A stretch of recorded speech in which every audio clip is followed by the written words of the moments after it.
Welcome. I'm John Tsiforas. I am the Director of Law and Technology and a visiting assistant professor of law at Hofstra Law School.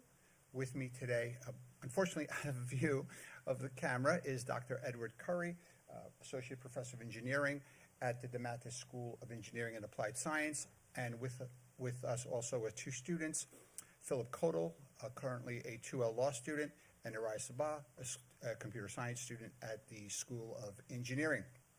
Today, I'm going to talk to you about AI, how AI is used at Hofstra Law School. First, we are going to discuss how the law students use third-party AI tools to better understand legal text and solve problems. Second, we will discuss how Hofstra's law students and computer science students collaboratively innovate to build AI tools that solve problems in the legal system. Finally, we will discuss how students use an interdisciplinary, innovative approach to advance AI ethically, fairly, and effectively. Before we get started, though, it bears mentioning that AI in the legal practice is not new. My experience with it dates back to 2001, when I was using it with electronic discovery in large-scale litigations to identify concepts within large corpuses of documents. That's often used as, referred to as TAR, Technology-Aided Review. Also, it's used for MA due diligence, public disclosure analytics, litigation outcome forecasting, jury selection, the list goes on and on. So it's not new. What's happened, though, recently over the last year or two is the proliferation of generative AI. That's gotten everyone's attention. But it should be bear mentioning that AI tools have been used in the practice of law for at least 20 years. In certain instances, it's not only accepted by the courts, it's expected, especially when it comes to electronic discovery and data forensics. So with that, at the law school, we use AI in two ways. We use third-party AI tools, and we also innovate. We develop our own proprietary AI models. We'll start by talking about third-party AI tools. We use them in two courses in one project. We offer a computer technology and legal practice course where students, it's a hands-on course where students, functions as a law firm, and the students use the type of software that they would use in the practice of law. Everything from e-discovery software to billing to conflict checks to change management, all of it. And within there, they use AI in the context of electronic discovery, which I'll explain in a moment. We also have an electronic discovery course where the students use artificial intelligence as well. We also recently started a joint project with the Georgia Innocence Project, where we are using AI tools, both third-party tools and our own proprietary models, to examine a large corpus of documents in cases where people in the state of Georgia were exonerated of their crimes. And I'll get into the details in a moment, but the purpose of that project is to identify hidden factors that contribute to wrongful convictions. I mentioned e-discovery. I'll give you, for those of you who aren't familiar with it, it's the discovery in legal proceedings, the identification, preservation, collection, and review of electronically stored information, often referred to as ESI. It is the major, if not the predominant factor behind raising litigation costs. I myself have worked on cases where literally millions of documents were harvested, collected, and reviewed. Sometimes I've seen doc reviews take 2-3 years in some cases. AI plays a big role in cutting down those expense and the time of that process.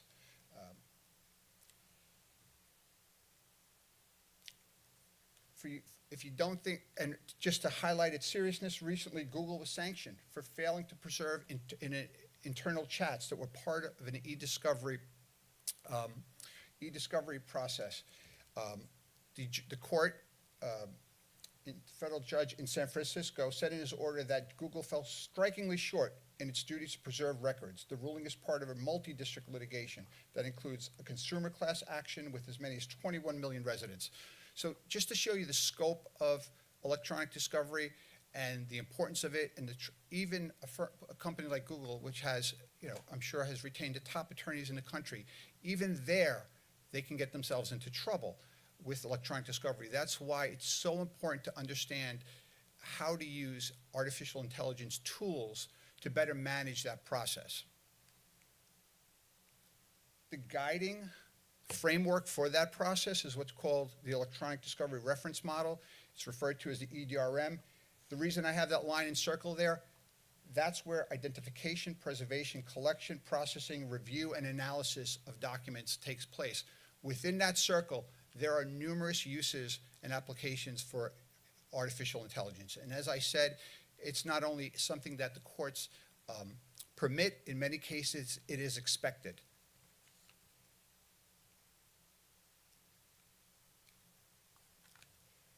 When we talk about the e-discovery courses and the use of AI, there are certain skills that we teach our students, and they are how to analyze content based on concept rather than terms, to find hidden meanings, code words, and phrases attorneys may have missed.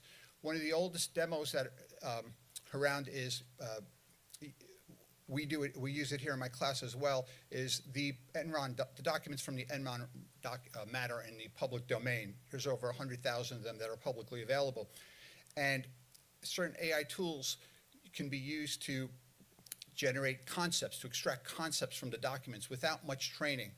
And one of the demos that I do in a class, and a lot of vendors, third parties do who build these tools, you could point an AI tool at those documents and they'll create concept clusters. And one of the concepts that will come out is shredding of documents. But if you look at the actual documents, the word shredding is rarely used. But the AI software is able to extract from it a concept, the concept of shredding, even though the term is not often used within that corpus. So if that was, if shredding of documents, if that, you were looking to do an early case assessment on those documents, we teach our students how to do that, to look at those documents, to use the AI tools to examine those documents and identify the most important concepts. This way they can look at the most important documents first. You could also use it to extract social networks from unstructured data, helping attorneys understand context and relationships between individuals. So you could identify essentially virtual communities within an organization where you have multiple people who may not be speaking directly to each other, but they are speaking, whether they realize it or not, through intermediaries, right? And they may not even realize that their communications are being relayed to others, or they're all talking about the same subject. We teach our students how to use AI to identify those virtual communities within a corpus of documents. All of this is incredibly helpful in litigation, right? Typically large-scale litigation, but there is a role for it even in small firms, because with the right technology, perhaps they could perhaps close the gap, because there is a resource deficit at times that small firms face. Intelligent use of AI, even in a small firm, could be helpful as they try and close that gap. You could also use it students learn how to use the tools to identify instances of personal information in structured and unstructured data. Right? And when we're talking about emails, Excel files, PDF, instant messages, voicemails, any piece of information that's stored in electronic form. We also use it to automate the identification of privileged documents, right? Documents that in which attorneys and their clients exchange confidential information. That is a huge part of document review. Attorneys, put a lot of time and care into identifying documents that are privileged because they don't want to turn them over to the other side. We teach our students how to use the software to locate these privileged documents without having to go through every single document, read every single document in a linear fashion. Also, we teach our students how to use it to perform sentiment analysis, right? To identify positive and negative tones in language. Going through the list, it's very, it might be difficult to, envision, to conceptualize how this could be helpful.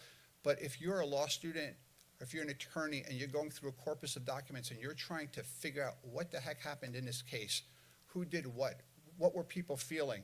It's very hard to do that. It takes a very long time if you just go through and read every single document, especially when you're talking about perhaps millions of documents. We teach our students how to get to the most important documents first, how to extract ideas, concept, tone, sentiments, so they get a handle and an understanding of a matter early on. It's a good, the way I phrase it to the students, you get smarter faster this way, right, when it comes to your case. You could also use it to translate documents without even having to identify the original language. A lot of large-scale litigation is multinational. Companies have offices all over the world. It can be very helpful to use these tools to normalize all the language and translate it into one understandable language. So these are skills that our students learn in our classes, right, in those 2 classes I described. They are using those skills. We actually launched this project last week for a project that we started with the Georgia Innocence Project. We are quickly gaining a very good reputation in this area, and a mutual third party, introduced me to someone at the Georgia Innocence Project who thought that we might be of great help with them. The Georgia Innocence Project has helped exonerate 13 people who spent years behind bars for crimes they didn't commit. The reasons for exoneration often differ from the reason for wrongful convictions. Studies estimate that about 4% of the people who are currently incarcerated are innocent. That would mean about 2,000 people in the state of Georgia alone. Our project is focused on one particular county, Chatham County. It represents 2% of the population of Georgia, but 24% of the exonerations have come out of this county in the state of Georgia. So what are we doing? We currently have the prosecutor's files, the police files, in each case where a person was exonerated for their crimes in the state of Georgia. And we're using third-party AI and our own AI models that we've developed, which I will discuss shortly, to do the following: identify hidden factors for wrongful convictions, identify information that could be helpful in future cases where people seek exoneration, and to identify information that might be helpful in identifying cases that should be brought, exoneration cases that should be brought in the future, cases where there might be a higher probability of success than your typical case for exoneration. Based on our work, we expect to produce the following work product for the Innocence Project. 1, policy recommendations for prosecutors so that to help them avoid wrongful convictions in the future by sharing with them these sometimes hidden factors for wrongful convictions, and a checklist for defense attorneys, particularly junior defense attorneys, of things to be on the lookout for, red flags that may be an indication that their client was wrongfully convicted or perhaps on the verge of being wrongfully convicted. And the idea here is not just to read these documents, it's to use these AI tools to identify patterns, practices, sentiment, virtual communities, anything that might be helpful. It is open-ended research, so we are not exactly sure what we're going to find. In the end, we may find out that this type of software, this type of approach is not helpful. I'm optimistic, though. I do think there is something to be learned. The Georgia Innocence Project is very optimistic. They've received grant funding for this, and they're putting a lot of resources and effort into this project. And our students, I expect them to do a great job. They will use the AI skills that they learn in the classroom, and they will develop new ones as part of this project. Now I'm going to turn to innovation. So the first part of our work with AI at the law school is, as I mentioned, using third-party tools. And it bears mentioning that it's very important for students to know how to use those third-party tools, because when they get into the practice of law, in many firms will require them to use those skills. And if they have these skills, if they come with these skills, they could have an advantage, they could become go-to people. That's one of the things that when I was at the firm, I had worked as a software engineer, developing software for the legal practice for 10 years. When I got into big law, I was very sought out. I was sought out because the firm had a deficit. They just did not have, very few associates had a background in technology. And it opened up all sorts of doors for me. And I think that deficit, from what I hear, still exists today. So I think, all things being equal, I think a graduate who goes into a firm with these skills, knowing how to use AI, knowing how to use AI tools, how to develop their own models, I think has an advantage over other junior associates who are coming in. So now turning to innovation. Right? The law school currently develops AI tools in 4 areas. Well, I mentioned the Georgia Innocence Project. We are going to be developing natural language models to use in addition to the AI tools that we currently have. The Law, Logic, and Technology Lab, that's where we are currently, one of the places we are currently developing natural language models. And with that, the foundation that we created there, we will use those tools, tailor them to use in the Georgia Innocence Project. This coming up on October 13th, we'll have our 3rd annual National Innovation Tournament. I'll talk to you about in a moment. And that is in partnership with our School of Engineering. And our Dean's Legal Tech Fellowship, also in partnership with our School of Engineering. These are the 4 areas in which we are innovating AI here at the law school. I'll start with the Law, Logic, and Technology Lab. It's comprised of students and a faculty member, that faculty member being me. Students there use linguistic analysis to empirically investigate the argument structures and rhetoric found in decisions from the Board of Veterans' Appeals and the U.S. Court of Appeals for Veterans Claims. What we've done is worked with the School of Engineering, and the School of Engineering was kind enough to build a scraper for us. So Board of Veterans' Appeals makes their decisions publicly available on their website. And we've literally harvested every decision from 2017 to date. So we're talking over 1 million decisions. The decisions are stored as text files by the government, so they're harvested, and then we store them here. This project started several years back. It was started by Professor Verdon Walker, who is now retired, and what he did is he built a number of protocols for rhetorical analysis of these documents. And students went in and manually analyzed these documents sentence by sentence and tag them based on their rhetorical class. The reason he did that was, what he realized was that analyzing argument and reasoning patterns in the legal decisions, when you're doing so, traditional logic generally proves inadequate because it represents very little of natural language that's found in the actual decisions. It does not provide useful heuristics for interpreting actual sentences. So the students started by building annotation protocols to manually annotate the text and placing them into these 6 categories: finding sentences, evidence sentences, reasoning sentence, legal rule sentences, citation sentence, and sentence, which is a just general catch-all for anything that doesn't fall into one of the 5 categories. And the purpose was this, to build a repository of information with those tags that people who are interested in extracting arguments, this could help people who are interested in extracting arguments from these decisions could use this work product. What we've done now, though, is we've built an AI application that automatically annotates the legal text for arguments-related elements. So we took those protocols and we used them to develop training data, and used that training data to develop an AI model to replicate the work that the students were doing. And the way we did it was, and I'll show you in a moment what we used, we created a gold standard. So Professor Walker and I actually took 75 decisions, and we tagged them, and we curated them over time. We reviewed them several times. And we determined that these 75 decisions represent the gold standard, which we turned into our training data. So this is an example of our training data. So there are about 8,000 sentences in our data set that we use to train.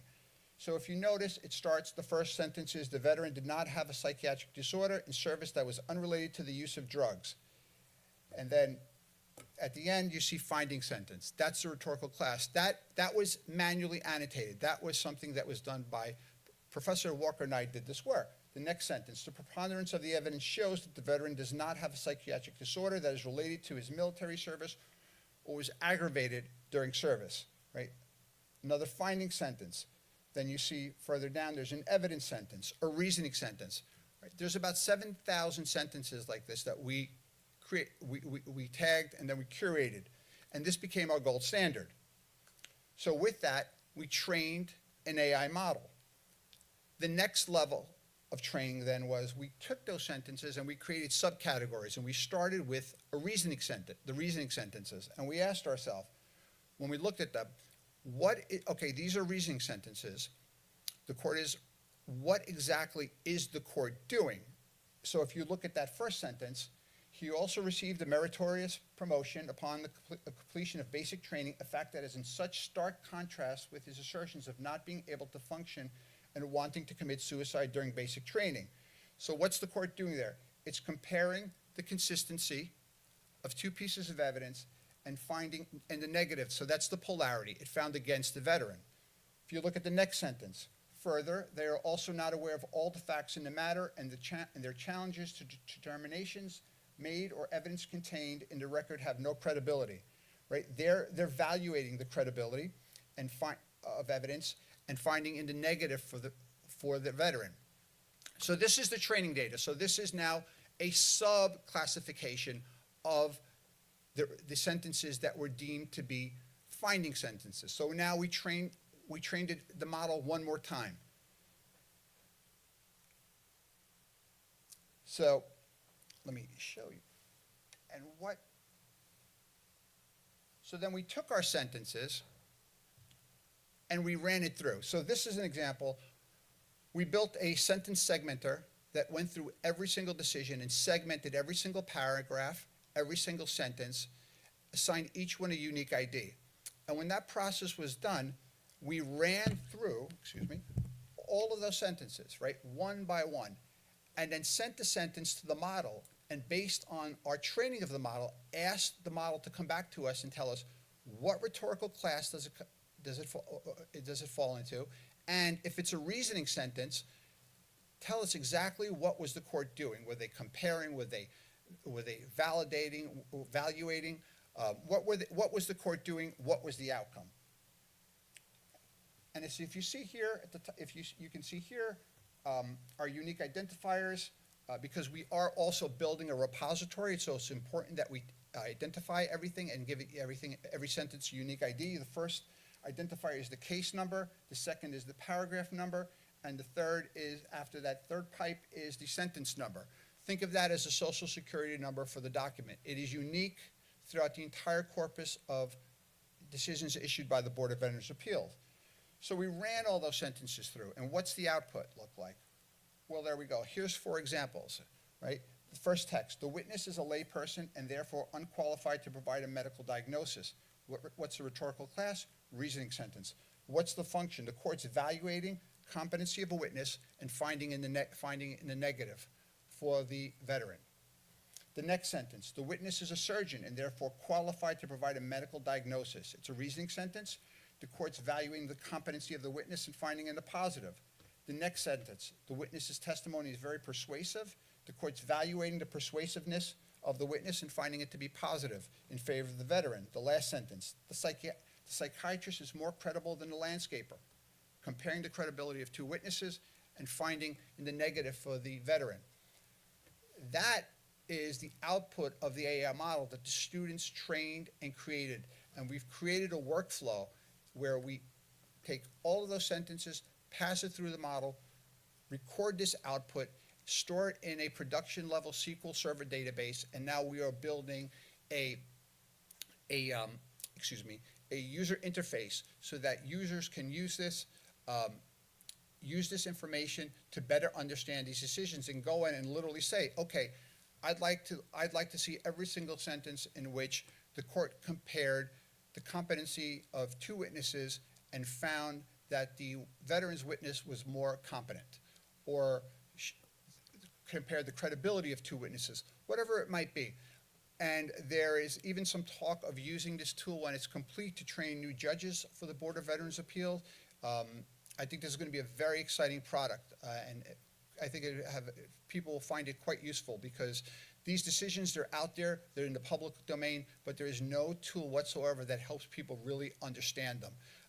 Next level, next version 2, we're talking about taking each sentence and converting it into plain English. So, instead of, you might have some lengthy sentence where the court's going on, and then the plain English version where basically, the court says the court doesn't believe the witness. Just simplifying it for the veteran who might be struggling to understand these decisions.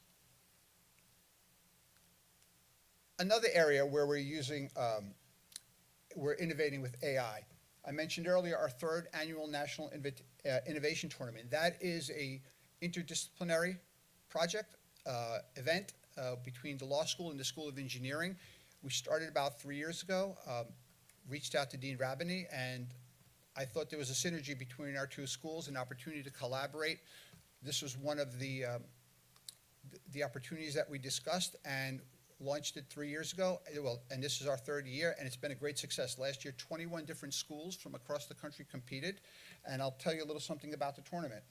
Well, that's our promo coming up, August 13th, and you'll see New York State Bar Association, Hofstra Law School, Hofstra School of Engineering, and our Institute for Entrepreneurship are all co-organizers and stakeholders in this event.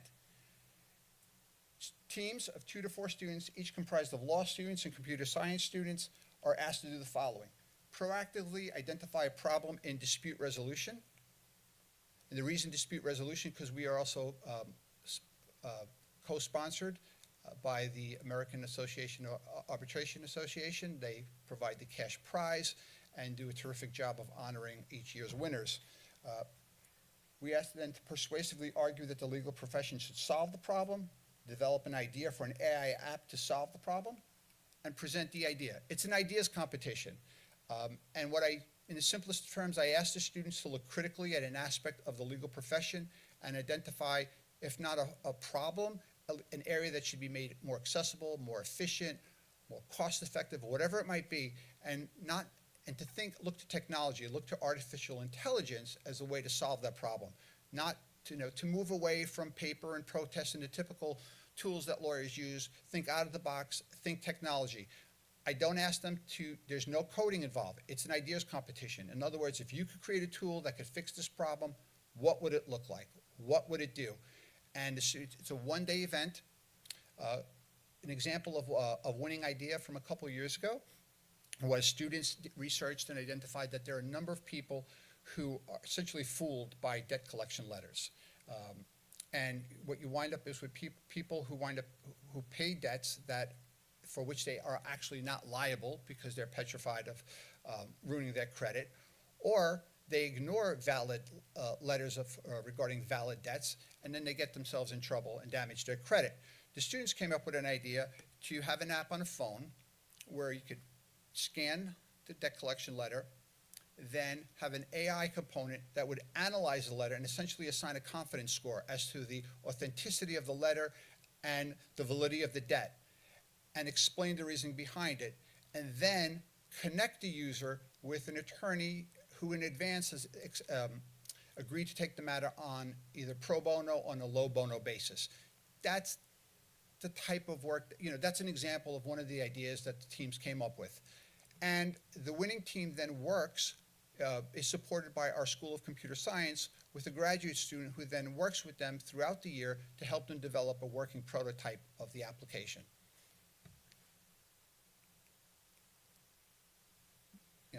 As I mentioned, the tournament teaches the students actually, to take a proactive, interdisciplinary approach to solving problems. I'm very big on interdisciplinary collaborations. If we're talking about developing technology to solve a problem in the legal profession, well, the computer science students don't know enough about the profession or the problem to effectively develop a tool. At the same time, the law students don't know enough about computer science to effectively build a tool. But together, they can do great things. They really can. In a moment, we're going to talk about our fellowship, but in the spirit of that, the tournament is in the spirit of that, getting students to get out of their silos and work with others. Here at the university, we have a lot of resources that our peer, our competitors, as far as the law school's competitors, don't have. We have a full university. We've got great resources, and this is one example of schools taking advantage of those resources to do really terrific things. So the students create AI apps, not paper, to solve the problems. And as I mentioned, after the tournament, the winning team works with a computer science student to develop a working prototype. We've gotten some great recognition for these, for our innovation. Recently, Bloomberg Law recognized the courses that I mentioned where we work with AI tools. The tournament and the LLT lab were mentioned amongst the highest scoring in the country. You see us up there with Duke University, Duke Law School, and the University of California, and Suffolk University has a terrific legal tech program. So now I'm going to talk to you about the Dean's Legal Tech Fellowship. It is an interdisciplinary fellowship for Hofstra Law and computer science students to develop AI applications that will advance the legal profession. It is, that definition is somewhat broad because we want to give the students freedom to pick a project. We don't want to come in, start with a narrow focus. We want to think broadly. And with the same focus the perspective that I mentioned about the legal innovation tournament, look critically at the profession, look critically at the legal system, and identify something that we could make better through the use of technology. That is the perspective that the students take when identifying a project. In the first year, the fellowship was awarded to 6 students, 3 computer science students and 3 law students. Year 1 started early January 2023 and just ended at the end of August. Year 2 has just started and will run till the end of May. The reason year 1 started in January, there are just a number of logistical issues and administrative issues that we had to take care of. So we did get a bit of a late start, but now each year the fellowship will follow the traditional academic calendar, which starts late August, beginning September. 2 of those students are here, and you'll hear from them in a moment, Philip and Uriah, who have done great work. The students were accepted through an open application process, open to all law and computer science students. And the criteria was intellectual abilities, passion for problem solving, and potential to collaborate and communicate with students across different domains. From the law school side of it, I did not look for students with a background in computer science. This is a learning experience. I didn't want someone to come in and if they knew what they were doing, they wouldn't need the learning experience. I was looking for students who were coming in with a blank slate, but were interested in problem solving and showed a potential to collaborate with their colleagues on the computer science side of the project. Now, before we go deeper into the project, I'm going to step aside and let my colleague, Dr. Eddie Curry from the School of Engineering, talk somewhat about the project. He's been the computer science advisor on the project and a great asset to us. Dr. Curry, you want to?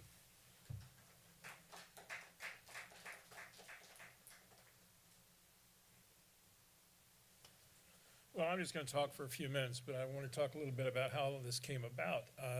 Dr. Rabbani, who's the dean of the School of Engineering and Applied Sciences, mentioned to me one day that the law school was interested in a joint project between computer science department and the law school. And I thought, okay, how is that going to work? We have computer science students that don't know anything about the law. I don't know what the average law student knows about computer science. Professor Tsiforas wanted to get this done in a year. Building an application in a year might seem like a long time, but it's not when you realize the students are otherwise engaged, have other priorities and other pressures to respond to. So I was pretty nervous about it. So I polled the graduate students and didn't get much of a response. So I went back to Dr. Rabbani and I said, well, I'm not getting a lot of enthusiasm from the graduate students. And he said, well, I'm sure that John wants graduate students. So I called him up and I said, what about undergraduates? And there was a long pause. And he said, well, I don't know.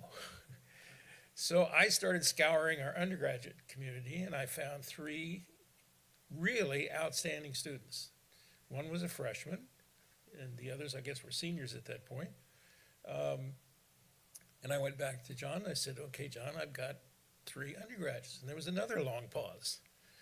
And so I said, well, let's have them talk to you and see what you think. Well, lo and behold, they become the computer science students of choice. I'm still very nervous about this project, not sure how it's going to go.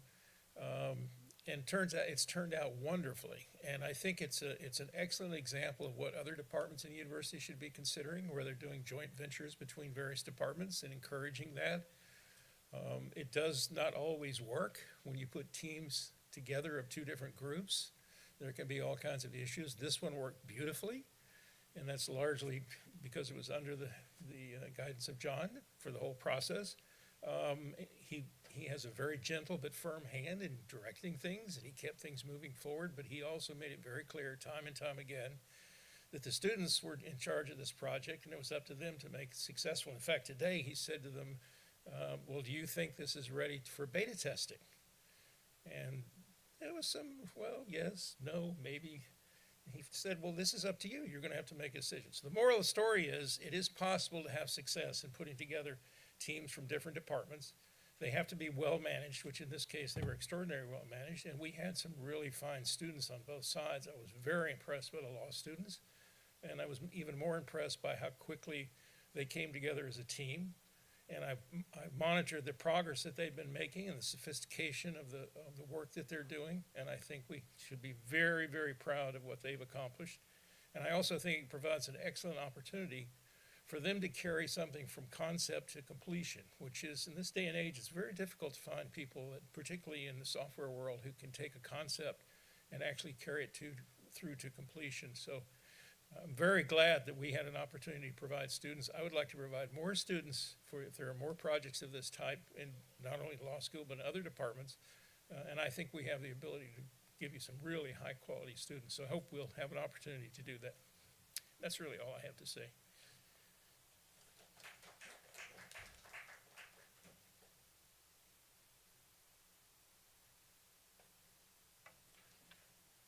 Okay. Thank you, Dr. Curry.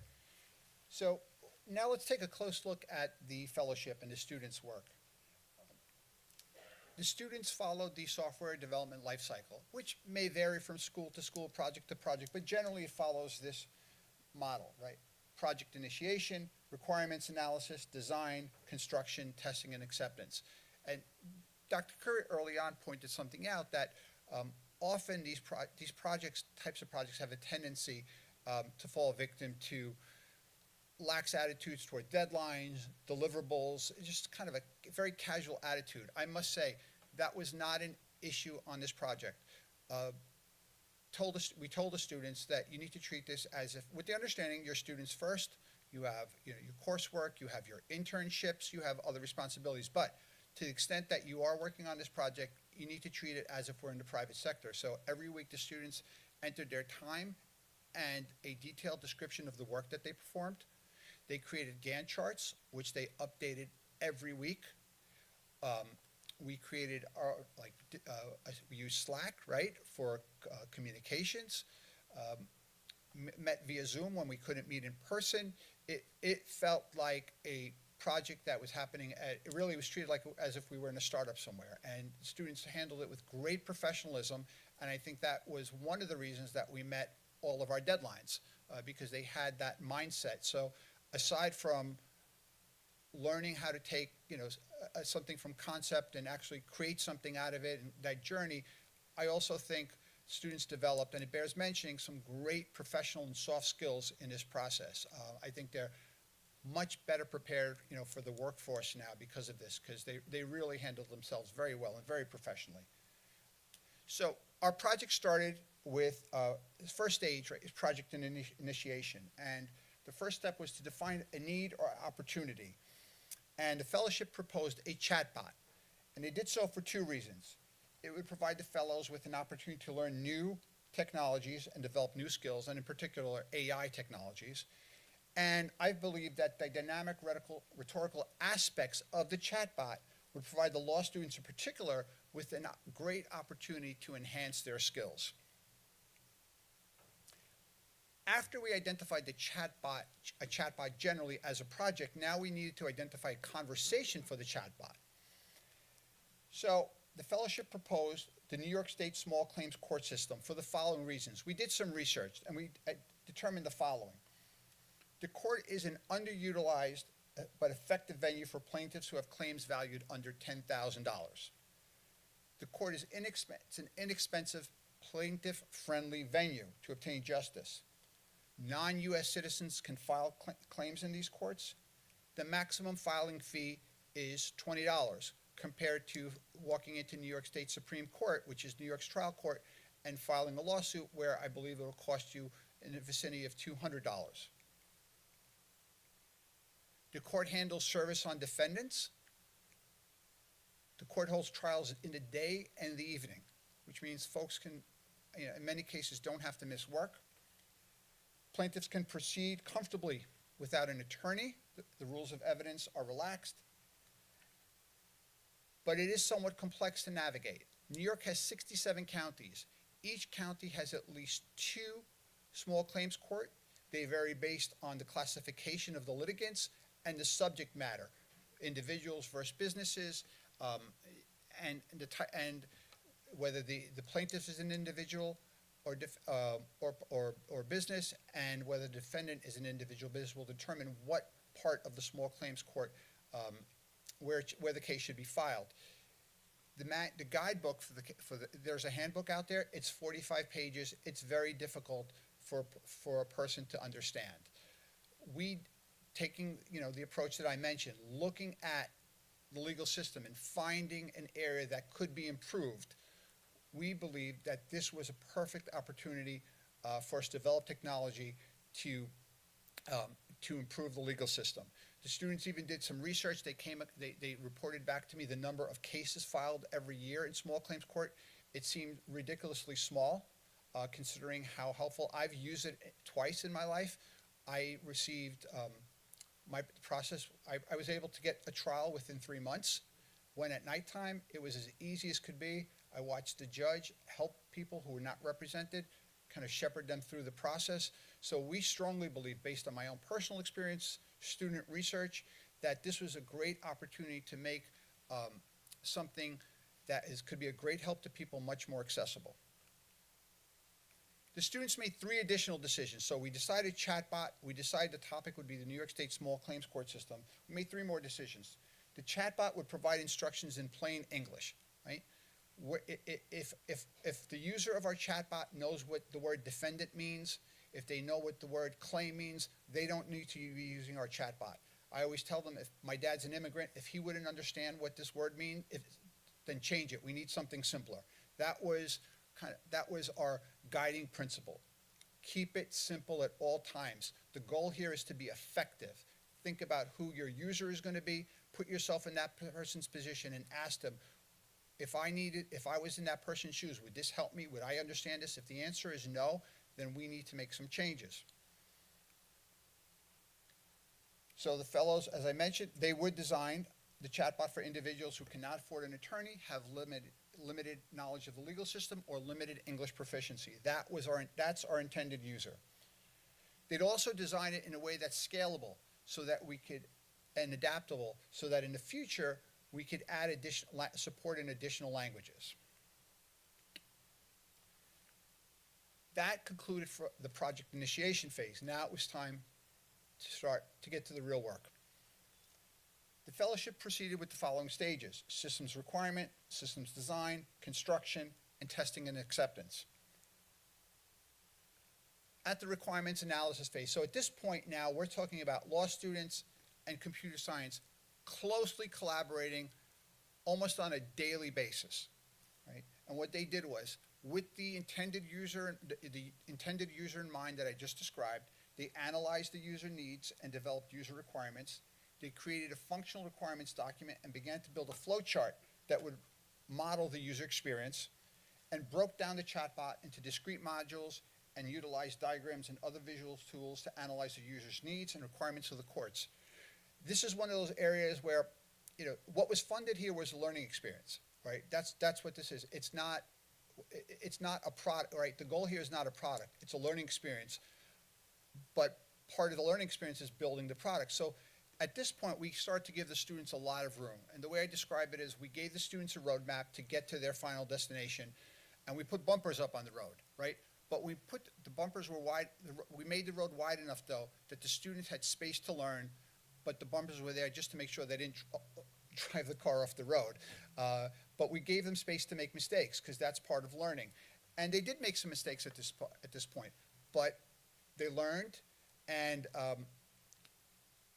they learned, and the work product improved with each step, with each stage. Next was systems design. So they transformed those requirement documents that I just mentioned into a design document.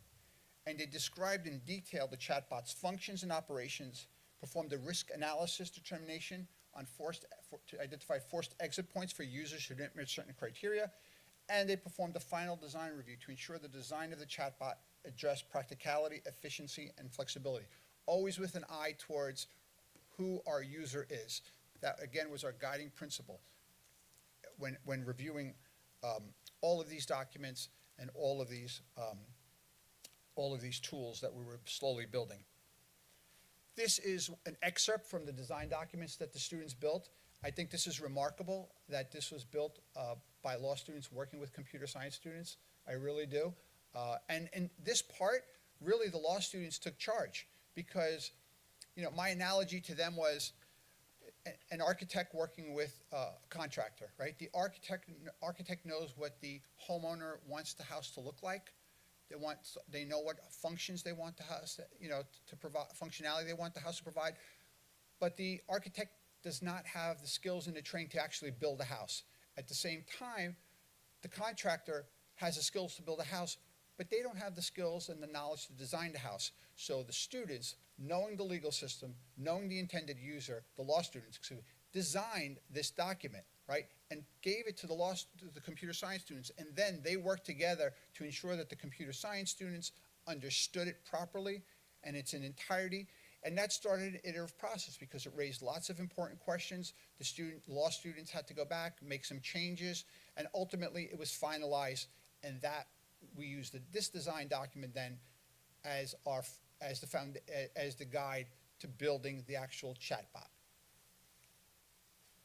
So the next stage, right, construction. Now we're building something.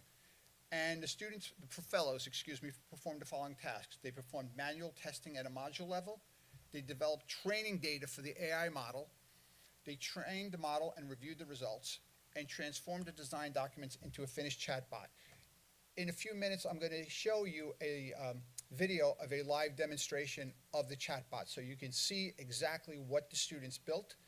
But before I do that, I want to turn it over to our two student fellows here today, who are going to talk to you briefly about their experience in the fellowship, and more specifically, their experience training the AI model. Araya is going to, I know he's going to tell us about the technology we chose and why, and Philip's going to talk about his collaboration with Araya in developing the training data and that iterative process of developing training data, training the model, evaluating the results, and continuing that iterative process until certain benchmarks were met.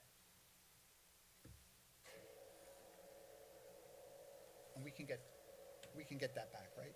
We can get the slide back. Yeah, okay, because I need it. Yeah, I'll start. Yeah, I think it's good. Okay, so I guess I'll start by describing some of the processes and thought process in general that we kind of went through when deciding how exactly we were going to build the bot. So first and foremost, there are really like two types of categories of chatbots that we really had an option in looking towards: a rule-based bot or an AI-based bot. And just to describe that a little bit, a rule-based bot essentially is a kind of sequentially ordered discussion, versus an AI bot is generally more of something you'll see in like a frequently asked questions section where you're kind of jumping from one section to another. Now, in our case, we kind of needed actually a little combination of both. As we're progressing through the conversation, we need to collect information from the user, and based off of that information, we need to be able to use AI to make decisions and perform different actions. And what we ended up looking at in the end was a framework called Rasa, which is a framework within Python that is essentially a combination of both. We have a little bit more freedom, I'd say, than something like OpenAI, which is a little bit of a black box in terms of what you're able to configure. And using Rasa, we were able to effectively build out that flowchart as individual paths that the bot guides the user through, while also having an action server, which is essentially how we perform actions based off of the user input, which responds based off of what the user selects. And on top of that, we have our own model pipeline, which effectively processes the user input and classifies an intent based off of what the user said. So part of, I guess, the dilemma that we were experiencing throughout our processes, one of them was the fact that the bot wasn't really able to generalize extremely well. So let's say the user writes, I fractured my arm versus I broke my foot. Ultimately, these are supposed to be the same intents. So we got together, we did some research, and we found a different framework called Spacey, which produces a lot of natural language processing models, it has models with embedded synonym mapping. So what that does essentially is it allows us to generalize language a bit more, and also its pre-processing methods are able to kind of simplify the language that we're really going to be ultimately processing. So using Spacey in conjunction with Rasa, we were ultimately able to have a pretty high success accuracy, over 90% in our tests, on classifying different types of damages that the user would be suing for. And that in conjunction with Rasa, we were able to build out a web application to ultimately give the user the experience of guiding them through the bot. Phil, if you want to. So in this part of the project, what the law students really focused on was getting the AI to recognize the claims correctly. And it sounds really easy, but it's actually really hard. The way it started is we would start with broad general concepts, because the small claims courts only take property damage, personal injury, and contractual obligations, and some other criteria with that, but those are the three big branches. So the way we originally started is we would just make these paragraphs that had okay, this is a clear indication that property was damaged in some way or someone broke a contract. And when we submitted that to the computer science students, the bot just was not getting it. So after going back to the drawing board a couple times, we decided to break it up into smaller sentences. Like Ria said, someone broke my foot, or the computer is cracked.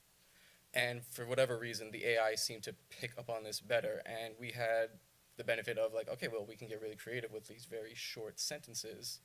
And we have, I don't even know how many, a couple hundred short sentences for each category. And the more we added, the better the bot got. Now we're floating somewhere in the 96% confidence interval. And overall, though, that's basically how we made the bot smarter, and we're still continuing to make it smarter.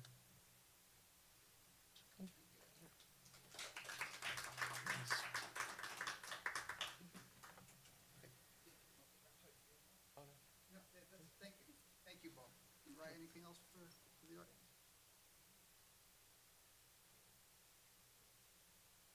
I'm sorry? No, unless you have. Can we get the?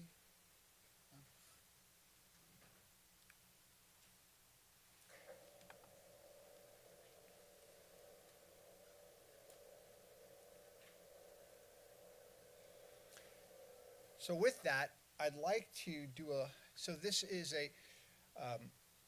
I did a video capture of a live walkthrough of the chatbot in my office.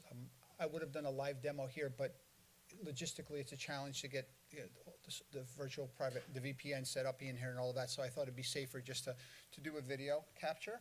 So with that, this is what you see here is the first thing that a user will see, where they're provided with some basic information. And here you go.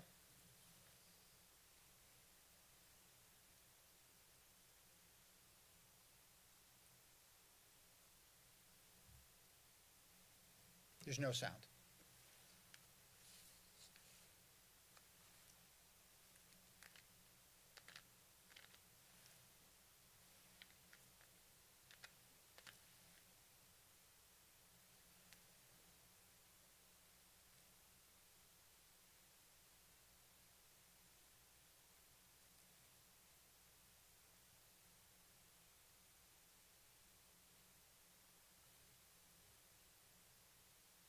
Based on the answers too, there are countless, I mean, I don't think we ever counted them, but there has to be close to 100 different branches on this logic tree based on the user's input. So what this does is it essentially simplifies it for the user so that they don't have to go through a guidebook where they'd have to consider all those different options that most of which are irrelevant to them.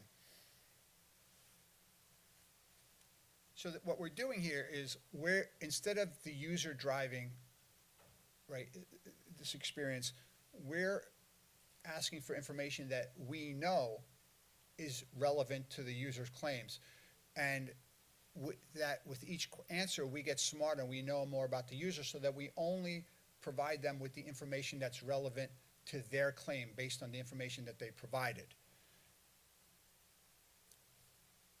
So behind the scenes, we're walking a logic tree, right, to get to the ultimate destination, which is that small claims complaint form.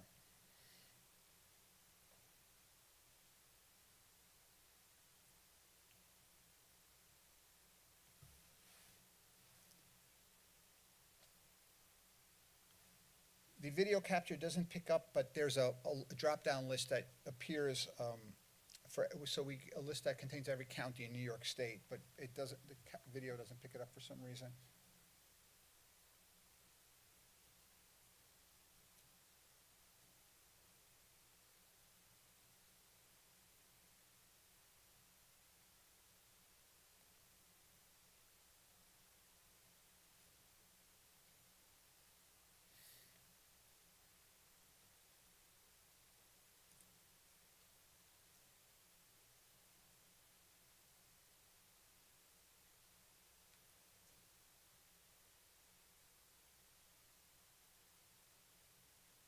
So now the user is prompted to explain what happened, right? What is the basis for their claim, the claim?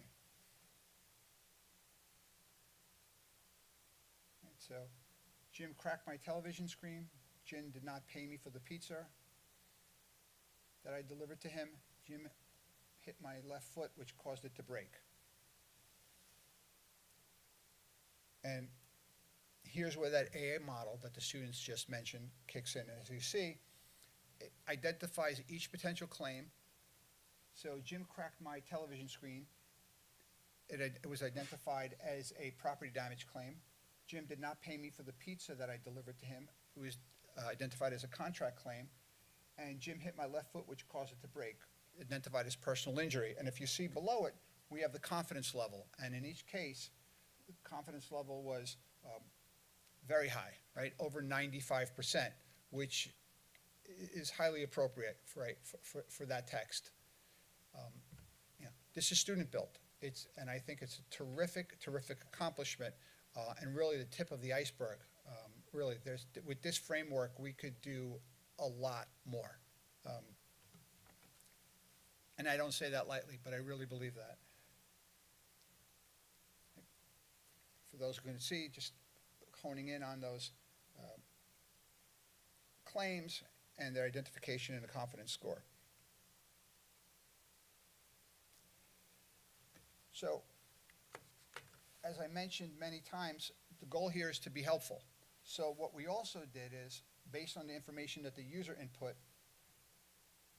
we created, and this, we had, okay, there we go. The user at the end of the experience gets a summary page that starts off by letting them know about that each county has its own dispute resolution center that offers to resolve the matter for free if they choose to take advantage of it. But if they choose to proceed with their claim, we provide them with a step-by-step guide for doing so. Can you? Oh, you don't see it? It's on my screen. Why is that not the case?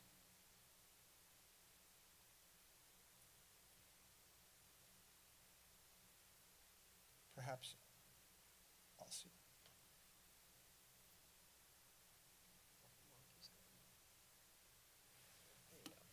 Okay, so the user's provided with a PDF that then they can use to help them, can be used to help file a claim. And whatever text you see in bold and yellow highlight, that's a variable, right? So we're letting them know that they have a property damage claim, breach of contract claim, personal injury claim. Then this link here will open up the actual form, right? And every county has its own form, right? So we've mapped all of this in the background. If they click on this,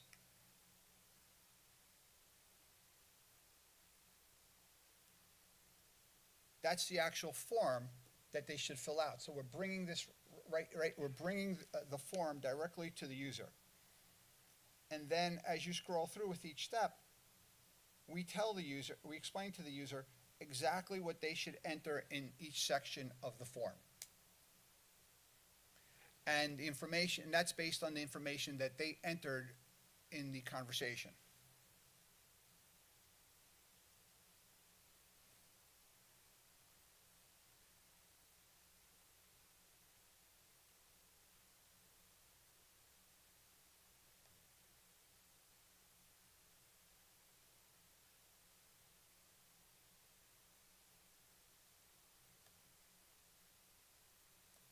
We're back.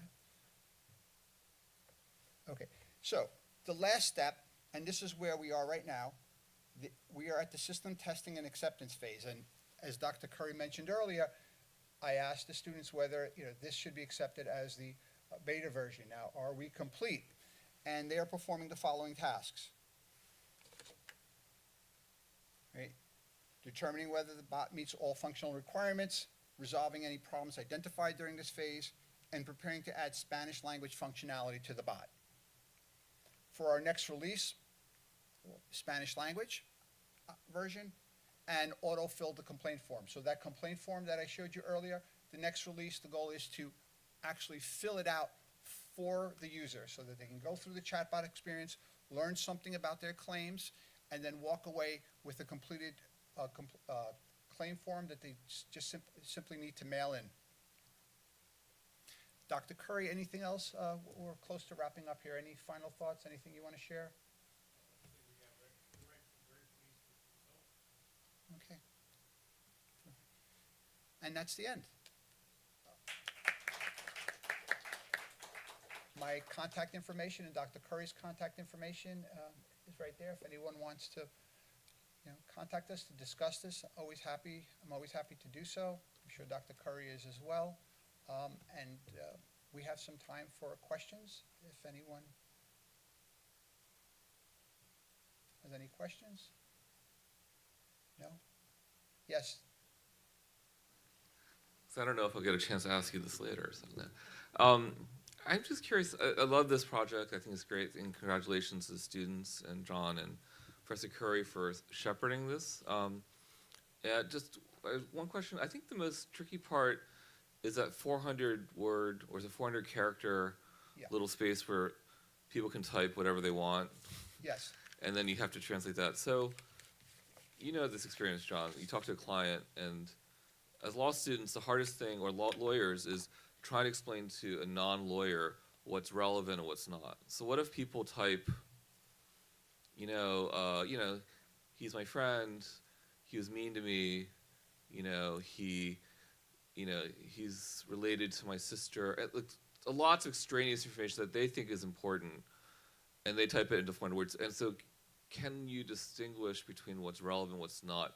Is that where the work is coming in to extract the relevant information the only thing that matters to the claims court? Because that seems to me that's the most valuable part of this, which is to help serve the function of lawyers and to distinguish between what is relevant and what's not for the purposes of the claim. Yeah, no, great question. And as you were asking it, our student fellow Raya here asked to indicate that he'd like to answer that. So, go ahead.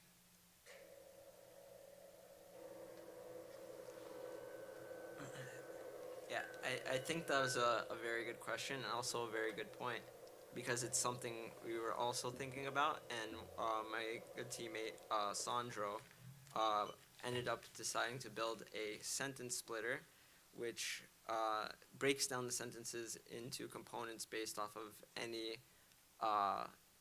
part of speech that joins the sentences, like words and whatnot, period. And so that was kind of like a side thing on the project that we worked on. So we run each sentence that was split into the model, and if it's not relevant, it'll get its own results. We have a fallback option, and what that does, if no claim was identified for that particular sentence, it's ignored, and if it's found to be across the entire description that no claim was identified, then in that case, we'll just mention that none was found in their statement on the PDF that's generated. But otherwise, there might be cases, as in the example you saw on screen, there might be multiple types of damages identified. So in that case, all three, or however many are identified, would be mentioned in the PDF as well. And I think also what we're doing now too is, because we're going to continue to improve the bot, and we're going to start a new project for year 2, so contemporaneously, because software projects never die, right? Just think about how many versions we're up to with Microsoft Office, right? Or it's a living thing. So we're going to start a new project for year 2, but contemporaneously, we're going to continue to work and improve on this project as well. And one of the things we talked about is expanded testing, right? We developed it, so there's a certain inherent bias when we test it. We kind of know how it's supposed to work. We're going to expand our testing, essentially give it to people who know nothing about it, right? And ask them to break it, right? And that's like, and what you described, Deane Koo, is something that we expect to see, and that will give us more examples of that type of input, and will help us refine and improve the process that that Raya just described, as kind of identifying those irrelevant sentences, filtering them out, and then just identifying what is relevant, and perhaps developing an elegant way to inform the user that some of the input was irrelevant.